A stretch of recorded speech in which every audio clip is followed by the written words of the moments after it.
Hello, my name is Lucy Phipps, and I am a second grade Spanish immersion teacher at Covenant Christian School. Also, I am the cheer coach at Bethel University. And I just want to say how nervous I am and how many times I have recorded myself. Um, so if I make a mistake, I'm sorry. I'm going to do the best I can. Okay, so let's start. And how do we know that students are learning and how do students learn? So for me, a learning means gaining knowledge of something through study, practice, or acquire experience. And these these three bullets, like experience, motivation, observation, are the ones that um, learning skills that I have seen more in my students. And I'm going to try to compare them with the learning theories that we have been studying. For the first one, it's experience or memories. And when a student comes to school for the first time, they already have a basic knowledge. They are 5 years old, kindergarten. Um, Teachers help them to achieve a better understanding of new information, like letters of the alphabet, counting until 100 by ones and tens. And um, this can be an example of Vygotsky theory.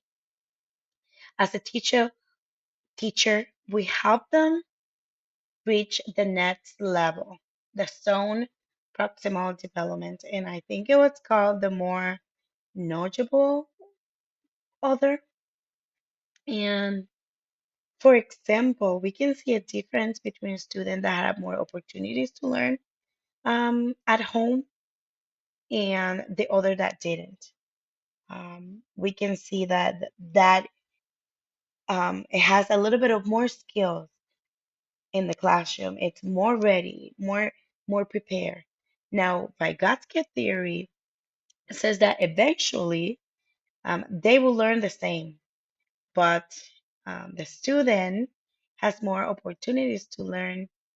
That the student that has more opportunities to learn at home will be more skilled, and it makes totally sense. Now, if we see his theory, he said that the kid has already a current understanding.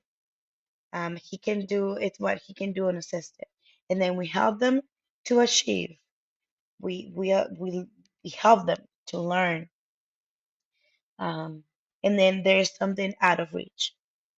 And for out of reach, either they are not ready or a lack of motivation. And that's when it comes to my second learning learning skill, motivation. When we are trying to motivate student, we greet them at the door. We have morning meetings. We talk to them. We make sure that they're doing okay during the day. Um, Try to get to know the student, to make relationship with them, and we talk and set realistic goals. We don't want to make goals that are not good for the student. And at the end, we can have a positive reward. For this theory, I will go more with Edward Thorndike. And when the person is very motivated, um, they want to learn. Now, if they're not motivated, there's no reason. There's no reason to learn. And it's very hard to take them out of that um, behavior.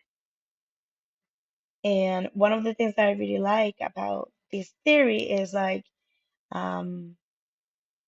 when you give a kid a reward because they do something good, they're going to continue doing good. Now, for me, I will have to change rewards because kids tend to get tired of the same price over and over. It can be maybe one day you can sit with your friend, another day you can use the teacher's chair or eat with the teacher, things like that.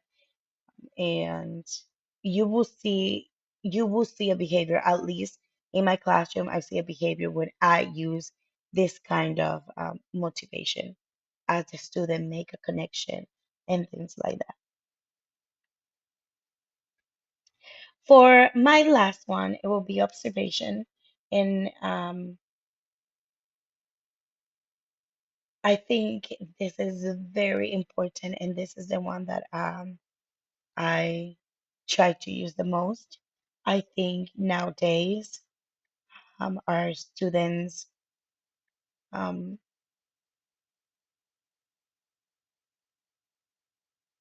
look they are technology. They love technology. That's what I'm trying to say. Sorry.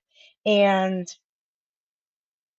they are always looking at you, how you behave, and if something happens, what is your reaction in the classroom? Um, like they are observing you all the time, how you behave with your peers, how you behave with other students, with their parents. Um, and also, I think my kids learn a lot by tutorials, like YouTube tutorials, science videos. Like we do a lot of sometimes when we have recess inside, they love learning what is it? Just dance. And by looking at the movements, they can actually dance, which that's very cool. So observation, I think, is very important. And for this one, the theory was Banduras. And I think um, for him, observation and um, and interaction, students will learn. Well, I said that wrong. Sorry. So learn through observation and interaction with the environment. Um, and And with this one, we also the Bobo experiment when they were trying to copy the same behavior, and I think that's exactly what happened in classroom. Um, so now, how how do students learn? Very important to me. Students learn through experience. They make connections. Um, they have to be motivated. They have to be curious about what we're learning. Compliments every time that they do something good, compliment them. um, Rewards, but it's very important that we have high expectation for our kids.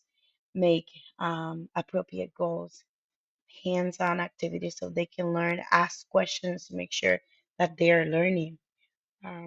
And in today's classroom, we don't only use one learning theory over another, but instead we are using a lot of multiple theories through the learning experience because our students they're different and every person will learn in a different way.